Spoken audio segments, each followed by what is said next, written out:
جلد بازی حماقت ہے اور یہ انسان کی بدترین کمزوری ہے۔ مشکلوں سے لڑنا نہیں بلکہ سنبھل کر گزرنا سیکھیں، ورنہ آپ کی شخصیت تباہ ہو جائے گی۔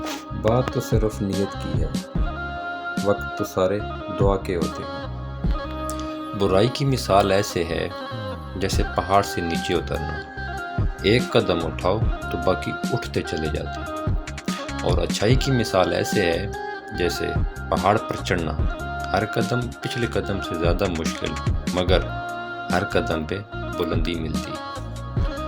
جب کسی ضرورت مند کی آواز تم تک پہنچے تو اللہ کا شکر ادا کرو کہ اس نے اپنے بندے کی مدد کے لیے تمہیں وسیلہ بنایا۔ جب تک تم اپنی قدر خود نہیں جانو گے تب تک کوئی تمہاری قدر نہیں کرے گا۔ وقت کے ساتھ ساتھ بہت کچھ بدل جاتا ہے، لوگ بھی، رشتے بھی، احساس بھی اور کبھی کبھی ہم خود بھی۔